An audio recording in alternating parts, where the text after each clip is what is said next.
26 साल की एक ब्रिटिश पाकिस्तानी खातून जो कि 6 माह की हामला थी और अपने 2 बच्चों के साथ पाकिस्तान आती है, चंद दिन पाकिस्तान रहती है। जब वापस जाने लगती है तो इस्लामाबाद एयरपोर्ट पर उसके सामान की अचानक तलाशी ली जाती है और उसके ब्रीफकेस से कुछ ऐसी चीजें निकलती हैं जिसकी वजह से उसको उम्र कैद की सजा हो जाती है और वो आज भी उम्र कैद की सजा काट रही है। आपको बताया कि 6 माह की वो हामला थी और उसकी बच्ची भी पैदा होती है जेल में। बच्ची और उसके जो दूसरे 2 बच्चे थे, वो तो चले जाते हैं यूके, लेकिन इस औरत का क्या होता है? तो दोस्तों जल्दी से मैं आपको ये वाकया सुनाता हूँ और इसमें एक सबक-आमूज़ बात ये है कि कभी भी किसी का सामान साथ लेकर मत जाइएगा, ख़ाह वो कितना भी जानने वाला हो, जब तक आपको पूरा ट्रस्ट ना हो कि इस बैग या इस सामान के अंदर है क्या। सम टाइम आपको आपके करीबी भी धोखा दे जाते हैं, सम टाइम, हमेशा नहीं। अच्छा, अब बात करते हैं खतीजा शाह नामी ये जो खातून है जिसकी उम्र 26 साल और ये यूके में ही पैदा हुई थी। इसके पेरेंट्स पाकिस्तानी थे लेकिन वो यूके शिफ्ट हो गए थे। यूके में ये पैदा हुई, यूके में ये बढ़ी, यूके में इसकी शादी हो गई और इसके 2 बच्चे भी थे। ये बिल्कुल मेरा ख्याल टोटल अपनी सारी जिंदगी में 2-3 बार पाकिस्तान आई है और 2 बच्चे थे, एक 7 साल का इब्राहिम और 6 साल की अलीशा। और खुद भी ये अभी प्रेग्नेंट होती है, पाकिस्तान आती है, पाकिस्तान में जो भी इसके अजीज़ो कारब थे उनसे मिलती है और फिर जल्द प्लान कर लेती है कि मैंने वापस जाना है। वापस जाना है तो एयरपोर्ट पर जनाब इसके सामान की रैंडमली तलाशी ली जाती है और इसके पास एक काफ़ी सामान होता है, बच्चों के भी सूटकेस होते हैं, अपना भी इसका होता है। तो इस्लामाबाद इंटरनेशनल एयरपोर्ट पर जब इसके सामान की रैंडमली तलाशी ली जाती है, तो उससे जनाब बहुत ज़्यादा मिकदार में हेरोइन निकल आती है। बेसिकली ये एक गारमेंट्स का बैग था जिसके अंदर कुछ कपड़े थे, लेकिन जब उसको देखा जाता है सारा कुछ बाहर निकाल के, तो वहाँ से जनाब हेरोइन निकल आती है जिसकी मालियत बताई जाती है 3.2 मिलियन पाउंड, 32 लाख पाउंड, बहुत बड़ी रकम है। तो ये खातून वहाँ खड़ी होती है, इससे जब पूछा जाता है कि ये क्या है, तो ये साफ इनकार कर देती है कि जी ये मेरा बैग नहीं है, मुझे किसी ने दिया था कि यार ये आप ले जाओ, बरतानिया में ले जाओ, वहाँ हमारा जो है ना वो कोई रिश्तेदार आपसे ले लेगा, तो मैंने पकड़ लिया। अब देखें कि इसमें कितनी सदाकत हो सकती है, कितनी झूठ हो सकता है या कितना वो अपनी लाइल्मी का इज़हार कर रही है इस सामान के साथ। लेकिन ऑफ कोर्स सामान इसका था, टैग इसके लगे हुए थे, सारा कुछ। इसने बड़ी कोशिश की कि मैं नहीं मानती ये मेरा सामान है। उन्होंने जब पूछा कि वो बंदा कौन था, कहती है मैं उसको नहीं जानती, मुझे ऐसे ही कोई मिला था। तो ये चीजें नहीं चलती, टू बी ऑनेस्ट। ये आप एक लॉजिक तो पेश कर सकते हैं लेकिन ये एयरपोर्ट पे एक्सेप्टेबल नहीं होती जब तक कि आप उसकी प्रॉपर आपको पता ना हो, एड्रेस ना हो, कोई सबूत ना हो, उसके घर का पता ना हो, कोई सीसीटीवी फुटेज में आ रही चीज के आपको कोई दे भी रहा है और दूसरा ये कोई दे भी रहा है आपको, तो आपने इतनी बड़ी यानी कि चेक नहीं किया और अननोन बंदे का सामान रख लिया और पता नहीं किसको देना उसका भी नहीं पता आपको। बहरहाल वो जनाब एंटी नारकोटिक्स वाले इसको उन्होंने अरेस्ट कर लिया, मुकदमा दर्ज हो गया और उसके बाद फिर जब इसकी पूरी इन्वेस्टिगेशन की गई तो इस लड़की के पास कोई जवाब नहीं था अपने आप को बेगुनाह साबित करने का और फिर रावलपिंडी की जो एंटी नारकोटिक्स कोर्ट है, अदालत है, उसने इस खातून को उम्र कैद की सजा सुना दी और जेल भेज दिया, अडयाला जेल रावलपिंडी।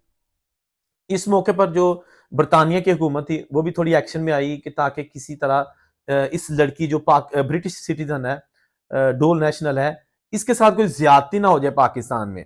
उसने बरतानिया की हुकूमत ने बड़ी कोशिश की अपनी एम्बेसी के जरिए भी हुकूमत पाकिस्तान या जो मुतलका नारकोटिक्स के अदारे हैं उनसे रबता करने की, लेकिन वो केस इतना सॉलिड था, इतना मजबूत केस था, तो उन्होंने किसी सूरत इस लड़की को रिहा नहीं किया और कहा कि ये कुछ भी हो जाएगा, उम्र कैद की सजा काटेगी तो पाकिस्तान में ही काटेगी। इसके 2 बच्चे जो थे, 7 साल इब्राहिम और 6 साल अलीशा, वो भी कुछ अरसा इधर ही रही, लेकिन उसके बाद फिर उसको बरतानिया की हुकूमत ने इन्वॉल्वमेंट करके वापस बरतानिया ले गए, जहां उनके दूसरे रिश्तेदार थे उनके पास वो 2 बच्चे चले गए। उसके बाद ये जो खतीजा शाह है, ये कुछ ही महीनों के बाद इसने जनाब एक बच्चा पैदा किया क्योंकि ये प्रेग्नेंट थी। तो इसको जेल से निकाल के इस्लामाबाद के अस्पताल में पहुंचाया गया। वहां इसने एक बेटी को जन्म दिया। बेटी का नाम रखा गया मलाइका।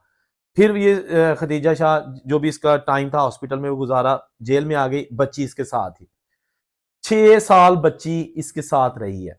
6 साल की जब बच्ची हो गई, फिर वहां की गवर्नमेंट ने सोचा कि ये जो लड़की है, बच्ची है मलाइका, अब इसको जो है ना वापस यूके ले जाएं, क्योंकि इसकी माँ के तो अभी छूटने के कोई दूर तक चांसेस नहीं है।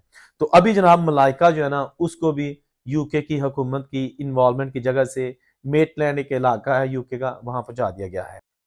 तो ये जो खदीजा शाह है ये आज भी जेल की सलाखों के पीछे है, कई साल इसको सजा काटते हुए हो चुके हैं। लेकिन दोस्तों एक बात जो है ना वो तय है कि इस तरह का काम जब भी होता है ना तो उसमें ये आप नहीं कह सकते कि जी मुझे नहीं पता। अब अल्लाह बेहतर जानता है कि खदीजा शाह का केस क्या है, मैं एक जर्नल पॉइंट ऑफ व्यू दे रहा हूं। कभी ये नहीं होता कि जी एक 63 किलो का बैग कोई आपको दे दे और कहे कि जनाब मुझे नहीं पता, मतलब कि मैं आपको अपना भी नहीं बताऊंगा, वहां आप ले जाएं, वहां कोई बंदा आएगा। भाई ये तो टोटल मशकूक जो है ना हरकत होती है।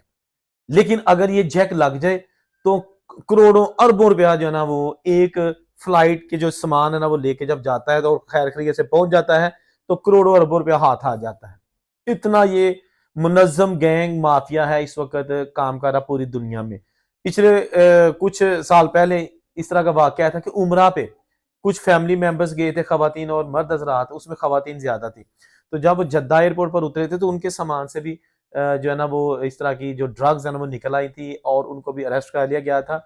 और उन्होंने भी यही कहा था जी हमें नहीं पता ये किसका सामान, हमें किसी ने दिया था, हम लेके आ गए हैं। तो उन्होंने कहा भाई ये नहीं, ऐसे नहीं चलेगा। बहरहाल वो बड़ी मुसीबत बन गई, उनके छोटे छोटे बच्चे थे पाकिस्तान में। तो बड़ा इस मामले को भी उछाला गया, पूरे इंटरनेशनल मीडिया पे इसकी हेडलाइंस चली। लेकिन उसके बाद फिर खास इन्वॉल्वमेंट जो हुकूमत पाकिस्तान की थी इसकी और सऊदी हुकूमत की, फिर सऊदी हुकूमत ने आउट ऑफ वे, हालांकि वो ऐसा करते नहीं है, उनका जो लॉ है ना उसमें सिफारिश नहीं चलती। खास तौर पर जो मर्डर हो जाता है, जो चोरी हो जाती है या जो ड्रग्स का केस होता है, इसमें सिफारिश नहीं मानती। हाँ, कोई अगर बगैर वीजे के बंदे पकड़े जाएं या छोटा मोटा कोई जुर्म करके उनको डिटेंशन सेंटर में रखा जाए तो हुकूमतें एक दूसरे को कहती है तो वो छोड़ देते हैं। लेकिन ये केस नहीं छोड़ते जिसकी सजा मौत है। तो उन्होंने जनाब फिर कुछ महीनों के बाद फिर जब उनको वाकई यकीन हो गया कि ये फैमिली झूठ नहीं बोल रही है और हुकूमत पाकिस्तान इसकी गारंटी दे रही है, तो उस वक्त फिर उन्होंने उस फैमिली को छोड़ा। इस तरह के बहुत सारे वाकयात रूल में होते रहते हैं। लेकिन मुझे जो मेरे माहिरीन है, दोस्त हैं, वो बताते हैं कि ये बेसिकली प्लान शुदा होता है, मोस्टली केसेस में प्लान शुदा होता है, क्योंकि ऑफ कोर्स जब कोई पकड़ा जाएगा तो वो सीधी साधी तो बिल्कुल भी नहीं कहेगा हाँ जी मैं लेके जा रहा था। भाई कुछ ना कुछ तो वो मार्जिन रखेगा ना अपनी बेगनाही को अदालत में लेके जाने का, कि नहीं जी मेरा तो है ही नहीं, मुझे तो पता ही नहीं, कोई कह दे मेरा सामान चोरी हो गया, ये मेरा तो चेंज हो गया। ऐसा नहीं चलता।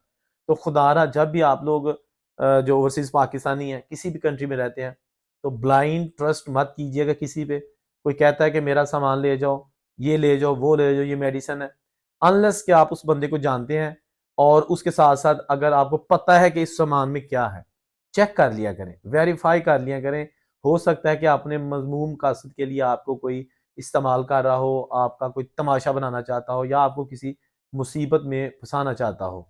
अल्लाह ताला सब की इज्जत महफूज रखे और तमाम अफराद को जहाँ जहाँ भी रहते हैं अपने हिफ्ज़ व अमान में रखे। इस तरह की मज़ीद वीडियोज़ के लिए चैनल ज़रूर सब्सक्राइब कीजिएगा और उनसे को इजाज़त दीजिए। अल्लाह हाफ़िज़।